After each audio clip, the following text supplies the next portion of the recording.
ಮೈಸೂರಿನ ಹಳೆಯ ಜಿಲ್ಲಾಧಿಕಾರಿಗಳ ಕಚೇರಿಯ ಮುಂಭಾಗದಲ್ಲಿ ಕಟ್ಟಡ ಕಾರ್ಮಿಕರ ಸಂಘದ ವತಿಯಿಂದ 1996ರಲ್ಲಿ ಜಾರಿಗೆ ತಂದಿದ್ದ ಕಟ್ಟಡ ಕಾರ್ಮಿಕರ ಕಾನೂನನ್ನು ಕೇಂದ್ರ ಸರ್ಕಾರ ರದ್ದು ಮಾಡಿರುವ ಹಿನ್ನೆಲೆ ಹಲವಾರು ಕಟ್ಟಡ ಕಾರ್ಮಿಕರು ಸೇರಿ ಪ್ರತಿಭಟನೆ ನಡೆಸಿದರು.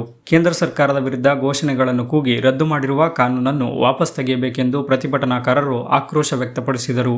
ಇವತ್ತು ಕರ್ನಾಟಕ ರಾಜ್ಯಾದ್ಯಂತ ಕಟ್ಟಡ ಕಾರ್ಮಿಕರು ಪ್ರತಿಭಟನೆ ಮಾಡ್ತಾ ಇದ್ದಾರೆ. ಕಾರಣ ಏನಂತಂದರೆ, ಏನು 1996ರ ಕಾನೂನು ಮತ್ತು ಸೆಸ್ ಕಾನೂನು ರದ್ದುಗೊಳಿಸಲಾಗಿದೆ, ಅದನ್ನು ಮರುಸ್ಥಾಪನೆ ಮಾಡಬೇಕು.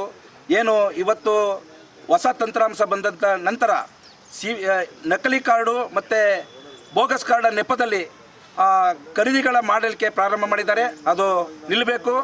ಹಾಗೆ ಏನು ಸಹಾಯಧನ ಮಕ್ಕಳಿಗೆ ಕೊಡ್ತಕ್ಕಂಥ ಹಣ ಪರಿಷ್ಕರಣೆ ನಂತರ ಅಮೌಂಟು ಬರೀ 10ರಿಂದ 25% ಆಗಿದೆ. ಅದು ಸರಿಯಾದ ರೀತಿ ಮಕ್ಕಳಿಗೆ ತಲುಪ್ತಾ ಇಲ್ಲ. ಅದು ತಲುಪೋ ನಿಟ್ಟಿನಲ್ಲಿ ಕೆಲಸ ಆಗಬೇಕು. ಮತ್ತು ವೈದ್ಯಕೀಯ, ಮದುವೆ ಮತ್ತು ಪಿಂಚಣಿ ವ್ಯವಸ್ಥೆ ಏನಿದೆ, ಇಲ್ಲಿರ್ತಕ್ಕಂಥ ಅರ್ಜಿಗಳು ಇತ್ಯರ್ಥ ಆಗಬೇಕು. ಆ ನಿಟ್ಟಿನಲ್ಲಿ ಈ ಅಗತ್ಯ ಕಟ್ಟಡ ಕಾರ್ಮಿಕರ ಕೆಲಸಕ್ಕಾಗಿ ಏನು ಅಗತ್ಯ ವಸ್ತುಗಳ ಬೆಲೆ ಕಡಿಮೆ ಆಗಬೇಕು. ಈ ನಿಟ್ಟಿನಲ್ಲಿ ನಾವು ರಾಜ್ಯಾದ್ಯಂತ ಸುಮಾರು ಏನು 29 ಕಾನೂನು ಏನಿತ್ತು ಅದರ ಭಾಗವಾಗಿ ಅದೆಲ್ಲ ರದ್ದುಗೊಳ್ಬೇಕು. ಹೊಸ ಕಾನೂನು ನಮಗೆ ಸ್ಥಾಪನೆ ಆಗಬೇಕು. ಈ ನಿಟ್ಟಿನಲ್ಲಿ ಮಕ್ಕಳುಗಳಿಗೆ ಸ್ಕಾಲರ್ಶಿಪ್ಪು ಬರದ ಕಾರಣ ಈಗ ಅತಂತ್ರ ಸ್ಥಿತಿನಲ್ಲಿ ಮಕ್ಕಳುಗಳು ಬೀದಿ ಪಾಲಾಗಂಥ ವಾತಾವರಣ ಕಂಡು ಬರ್ತಾ ಇದೆ. ಹಾಗಾಗಿ ಅದು ಏನು ಪರಿಷ್ಕರಣೆ ಮಾಡಿರೋದು ಅದು ಜಾರಿ ಆಗಬಾರ್ದು. ಈಗ ಮಕ್ಕಳ ಆರೋಗ್ಯ ತಪಾಸಣೆ ಏನು ಮಾಡ್ತಾ ಇದ್ದಾರೆ ಕಟ್ಟಡ ಕಾರ್ಮಿಕರನ್ನ, ಅದು ನಿಲ್ಲಬೇಕು. ಈಗ ಮತ್ತೆ ಏನು ಕಟ್ಟಡ ಕಾರ್ಮಿಕರಿಗೆ ಸೇಫ್ಟಿ ಇಲ್ಲದಂಥ ಪರಿಸ್ಥಿತಿ ಉದ್ಭವ ಆಗಿದೆ. ಈಗ ಕಾರ್ಡೆಲ್ಲ ರದ್ದಾಗಿದೆ. ಅದನ್ನು ಮತ್ತೆ ಸ್ಥಾಪನೆ ಮಾಡಿದ ನಿಟ್ಟಿನಲ್ಲಿ ನಾವು ಕರ್ನಾಟಕ ರಾಜ್ಯಾದ್ಯಂತ ಕಟ್ಟಡ ಕಾರ್ಮಿಕರು ಹೋರಾಟ ಮಾಡ್ತಾ ಇದ್ದೀವಿ.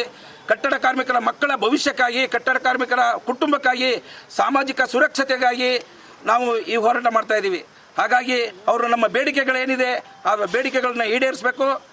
ನಮ್ಮ ಕಾರ್ಮಿಕ ಇಲಾಖೆ ಅಧಿಕಾರಿಗಳು DC ಬರಬೇಕು, ಮತ್ತು ಪ್ರತಾಪ್ ಸಿಂಹರು ಬಂದು ನಮ್ಮ ಸಮಸ್ಯೆಗಳನ್ನ ಬಗೆಹರಿಸಿ ಈಗ ಏನಿರ್ತಕ್ಕಂಥ ಕಟ್ಟಡ ಕಾರ್ಮಿಕರನ್ನ ಸುರಕ್ಷತೆ ಕಾಪಾಡೋ ನಿಟ್ಟಿನಲ್ಲಿ ನಾವು ಇವತ್ತು ರಾಜ್ಯಾದ್ಯಂತ ಹೋರಾಟ ಮಾಡ್ತಾ ಇದ್ದೀವಿ. ಆ ನಿಟ್ಟಿನಲ್ಲಿ ಇವತ್ತು ಬಂದಿರತಕ್ಕಂಥ ಸುಮಾರು 4 ತಾಲೂಕುಗಳಿಂದ ಬಂದಿದ್ದಾರೆ. ಮತ್ತು ಮೈಸೂರು ಜಿಲ್ಲೆಯಲ್ಲಿ ಇವತ್ತು ಒಂದು ದಿನ ಪ್ರತಿಭಟನೆ ಮಾಡ್ತಾ ಇದ್ದೀವಿ.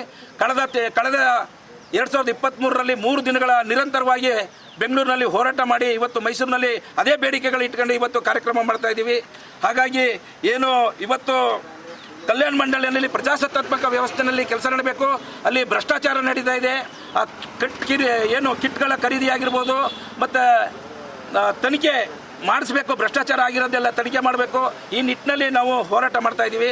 ಅದಕ್ಕೆಲ್ಲ ನೀವು ಪ್ರಚಾರ ಮಾಡಬೇಕು, ತಾವು ಸಹಕಾರ ನೀಡಬೇಕು ಅಂತ ತಮ್ಮಲ್ಲಿ ಮನವಿ ಮಾಡ್ಕೊಳ್ತಾ ಇಷ್ಟು ಹೇಳಿ ನಾನು ಮಾಡ್ತೀನಿ. ಪಬ್ಲಿಕ್ ವಾಯ್ಸ್, ಇದು ನಿಮ್ಮ ಧ್ವನಿ.